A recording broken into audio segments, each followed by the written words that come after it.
ದೇವರ ಅತಿ ಪರಿಶುದ್ಧ ನಾಮಕ್ಕೆ ಸ್ತೋತ್ರವಾಗಲಿ. ಸೇರಿ ಬಂದಿರುವ ನಿಮ್ಮೆಲ್ಲರಿಗೂ ವಂದನೆಗಳು. ಪ್ರಾರ್ಥನೆ ಮಾಡಿಕೊಳ್ಳೋಣ. Hallelujah, hallelujah, hallelujah. ಸ್ತೋತ್ರಂ ದೇವ, ವಂದನೆ ಸ್ವಾಮಿ. ಅಪ್ಪ, ಸರ್ವಶಕ್ತನೇ, ಸರ್ವೋನ್ನತನೇ, ಸರ್ವಾಧಿಕಾರಿಯಾಗಿರುವ ದೇವ, ನಿನಗೆ ವಂದನೆ ಸ್ವಾಮಿ.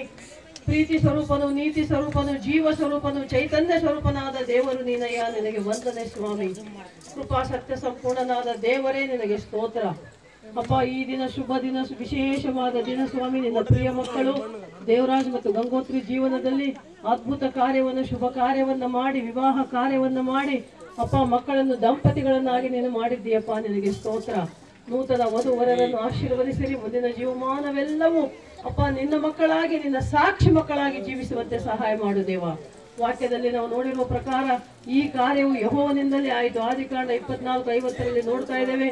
ಮತ್ತು ಅಪ್ಪ, 2ನೇ ಅಧ್ಯಾಯದಲ್ಲಿ ನಾವು ನೋಡುವಾಗ ಮನುಷ್ಯನು ಒಂಟಿಯಾಗಿರುವುದು ಒಳ್ಳೆಯದಲ್ಲ, ಅವನಿಗೆ ಒಳ್ಳೆಯ ಉತ್ತಮ ಸಹಕಾರಿಯನ್ನು ಮಾಡುವೆನು ಎಂದು ನರನಿಂದ ನಾರಿಯನ್ನಾಗಿ ಆದಾಮನಿಂದ ಅವಳನ್ನು ಸೃಷ್ಟಿ ಮಾಡಿದ ದೇವ, ನಿನಗೆ ಸ್ತೋತ್ರ ಸ್ವಾಮಿ.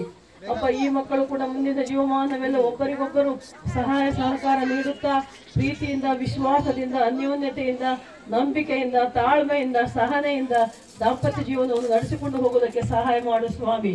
ಅಪ್ಪ, 3 ಎಳೆ ಹಗ್ಗ ಹರಿಯುವುದಿಲ್ಲ ಎಂದು ವಾಕ್ಯ ಹೇಳ್ತಾ ಇದೆಯಪ್ಪ. ದೇವರಾಜ ಗಂಗೋತ್ರಿ ಇವರ ಮಧ್ಯದಲ್ಲಿ ಪರಿಶುದ್ಧಾತ್ಮ ದೇವ ನೀನಿರುವುದಾದರೆ, ಇವರು ಮೂವರು ಒಂದಾಗಿರುವುದಾದರೆ, ಒಮ್ಮನಸ್ಸಿನಿಂದ ಇರುವುದಾದರೆ ಮುಂದಿನ ಜೀವಮಾನವೆಲ್ಲವೂ ಸುಖ, ಸಂತೋಷ, ಸಮಾಧಾನದಿಂದ ನಡೆಸುವುದಕ್ಕೆ ಸಾಧ್ಯವಪ್ಪ ತಂದೆ. ಆತ್ಮದೇವ, ಪರಿಶುದ್ಧಾತ್ಮದೇವ, ನೀನೇ ಮಕ್ಕಳಿಗೆ ಜೊತೆಗಾರನಾಗಿ, ಸಹಾಯಕನಾಗಿ, ರಕ್ಷಕನಾಗಿ, ಕುಟುಂಬದಲ್ಲಿ ಒಡೆಯನಾಗಿ, ಯಜಮಾನನಾಗಿ ಇಟ್ಟುಕೊಂಡು ನಡೆಸಬೇಕೆಂಬುದಾಗಿ ನಿಮ್ಮಲ್ಲಿ ನಾನು ಮೊರೆ ಇಡ್ತಾ ಇದ್ದೇನೆ ಸ್ವಾಮಿ. 91ನೇ ಕೀರ್ತನೆಯಲ್ಲಿ ನೋಡುವಾಗ 1ನೇ ವಾಕ್ಯ ಹೇಳ್ತಾ ಇದೆ, ಪರಾತ್ಪರನ ಮೊರೆ ಹೊಕ್ಕಿರುವವನು ಸರ್ವಶಕ್ತನ ಆಶ್ರಯದಲ್ಲಿ ಸುರಕ್ಷಿತನಾಗಿರುವನು ಎಂದು. ಹೌದಪ್ಪ, ನಿನ್ನ ಆಶ್ರಯದಲ್ಲಿ ಈ ಮಕ್ಕಳು ಸುರಕ್ಷಿತವಾಗಿರುವಂತೆ ಸಹಾಯ ಮಾಡು. ಇವರ ದಾಂಪತ್ಯ ಜೀವನವನ್ನು ಆಶೀರ್ವದಿಸಪ್ಪ, ನಿನಗೆ ಸ್ತೋತ್ರ.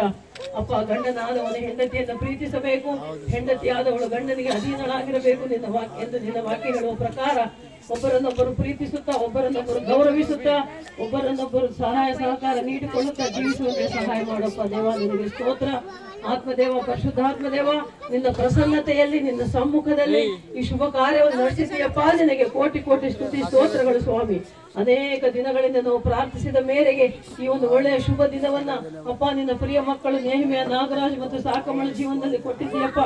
ಕುಟುಂಬದಲ್ಲಿ ಸಂತೋಷ, ಸಮಾಧಾನ ಕೊಟ್ಟು ಶುಭ ವಿವಾಹವನ್ನು ನಡೆಸಿದ್ದಕ್ಕಾಗಿ ನನಗೆ ಸ್ತೋತ್ರ ಸ್ವಾಮಿ.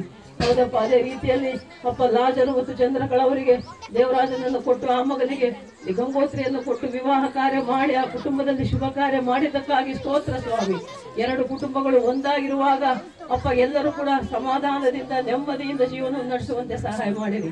2 ಕುಟುಂಬಗಳು, ಅವರ ಬಂಧು ಬಳಗದವರು ಸೇರಿ ಬಂದಿರುವ ಎಲ್ಲರನ್ನು ನೀನು ಆಶೀರ್ವದಿಸಿ, ಅನುಗ್ರಹಿಸಿ ಅಪ್ಪ ತಂದೆ ದೇವ, ನಿನ್ನ ಕೃಪೆಯಲ್ಲಿ ತುಂಬಿಸಿ ನಡೆಸಬೇಕೆಂಬುದಾಗಿ ಎಲ್ಲರ ಮಾನ ಮಹಿಮೆ ಪ್ರಭಾವವನ್ನು ನಿಮಗೆ ಸಲ್ಲಿಸುತ್ತಾ ಅಪ್ಪ, ಮತ್ತು ಸೇವಕರಾದ ತಿಮೋತಿಯನ್ನು, ರಾಜಮನನ್ನು ಕೂಡ ನಿಮ್ಮ ಕೈಗಳಿಗೆ ಒಪ್ಪಿಸಿಕೊಡುತ್ತಾ, ನೂತನ ವಧುವರರಾದಂತ ದೇವರಾಜ ಮತ್ತು ಗಂಗೋತ್ರಿಯನ್ನು ನಿಮ್ಮ ಕೈಗಳಿಗೆ ಒಪ್ಪಿಸಿಕೊಡುತ್ತಾ, ಮುಂದಿನ ಜೀವಮಾನವೆಲ್ಲವೂ ಅಪ್ಪ ಉಸಿರಿರುವವರೆಗೆ, ಬದುಕಿರುವವರೆಗೆ ನಿನ್ನ ಮಕ್ಕಳಾಗಿ, ನಿನ್ನ ಸಾಕ್ಷಿ ಮಕ್ಕಳಾಗಿ ಜೀವಿಸುವಂತೆ ಮಾಡಬೇಕೆಂಬುದಾಗಿ ನಜರೇತಿನ ಯೇಸು ಕ್ರಿಸ್ತನ ನಾಮದಲ್ಲಿ ಪ್ರಾರ್ಥಿಸಿ ಬೇಡಿ ಹೊಂದಿದ್ದೇವೆ ನಮ್ಮ ತಂದೆ.